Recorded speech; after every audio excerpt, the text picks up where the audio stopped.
రాష్ట్ర ఏర్పాటు అనేది ఏదో ఆషామాషిగా జరిగిన పోరాటం కాదు. 1952లో ఇంకా అంటే ఉమ్మడి ఆంధ్రప్రదేశ్ ఏర్పాటు జరగక ముందే ఆనాడే మరి తెలంగాణ అప్పటికే హైదరాబాద్ రాష్ట్రంగా ప్రత్యేక రాష్ట్రంగా ఉన్న విషయం మీ అందరికీ తెలుసు.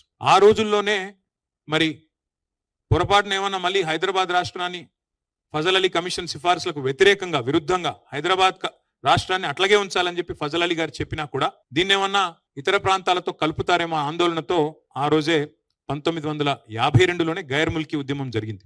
ఆ రోజే అప్పుడున్న కాంగ్రెస్ ప్రభుత్వం భారతదేశంలో ఆనాడే తుపాకీల మూతతో 6గురిని బలిగొన్నది ఇదే హైదరాబాద్లోని ఆర్ట్స్ అండ్ సైన్స్ కాలేజ్ దగ్గర. 6గురు కాదు 7గురిని బలిగొన్న విలన్ కాంగ్రెస్ పార్టీ. అట్లాగే 1956లో ప్రజల అభీష్టానికి వ్యతిరేకంగా బలవంతపు పెళ్లి చేసి ఆంధ్ర తెలంగాణ కలిపింది కూడా కాంగ్రెస్ అనే ఒక విలనే, కాంగ్రెస్ పార్టీనే. అందులో ఏమాత్రం అనుమాత్రం కూడా ఏమి అనుమానం ఎవరికి అవసరం లేదు. ఉన్న తెలంగాణను ఊడగొట్టింది కాంగ్రెస్ పార్టీనే, చాలా మంది బలి చేసింది కూడా కాంగ్రెస్ పార్టీనే. కానీ సరిగ్గా 12 ఏళ్లలోనే 1956లో ఉమ్మడి ఆంధ్రప్రదేశ్ ఏర్పడితే 1968 నాటికే తొలి దఫా తెలంగాణ ఉద్యమం ట్రిగర్ అయింది, ప్రారంభమైంది.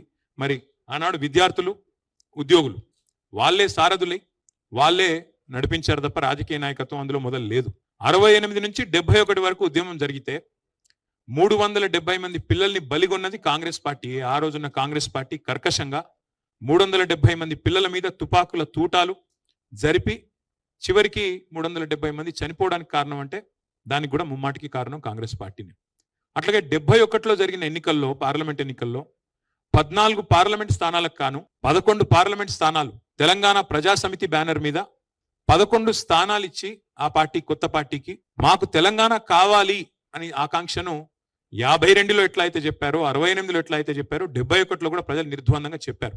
దేశ ప్రభుత్వానికి, కేంద్రంలో ఉన్న ప్రభుత్వానికి చెప్పారు, అయ్యా మా తెలంగాణ మాకు ఇవ్వండి అని చెప్తే కూడా దాని కర్కశంగా ఉద్యమాన్ని అణిచివేసింది కూడా ఆనాడు అప్పుడున్న కాంగ్రెస్ అధినాయకత్వం, కాంగ్రెస్ పార్టీనే. అట్లాగే మళ్ళీ 2001లో గులాబీ జెండా ఎగిరిన తర్వాత కేసీఆర్ గారు మరి పార్టీ పెట్టిన తర్వాత, టీఆర్ఎస్ అనే పార్టీ పెట్టిన తర్వాత 2004లో మా దగ్గరకు వచ్చి పొత్తు పెట్టుకొని తెలంగాణ మనోభావాలను మేము గౌరవిస్తామని చెప్పి, రాష్ట్రం ఇస్తామని చెప్పి మరి ఎన్నికల ఎజెండాలో పెట్టి, అట్లాగే తర్వాత కామన్ మినిమం ప్రోగ్రాంలో పెట్టి భారత రాష్ట్రపతితో చెప్పించి 10 ఏళ్ల పాటు మమ్మల్ని కాల్చుక తిన్నది తెలంగాణను. అల్టిమేట్ గా 100,000 మంది పిల్లలు ప్రాణాలు కోల్పోవడానికి కారణం ఎవరైనా ఉన్నారంటే ఖచ్చితంగా తెలంగాణ కథలో నంబర్ 1 విలన్ కాంగ్రెస్ పార్టీ. అందులో ఎవరికి ఎలాంటి అనుమానం కూడా అవసరమే లేదు. రైతులు 70 లక్షల మంది వాళ్ళు బాధపడుతున్నారు. వడ్లు కొంటలేడు, మక్కలు కొంటలేడు, ఏది కొంటలేడు, ఆగమాగం అవుతున్నారు.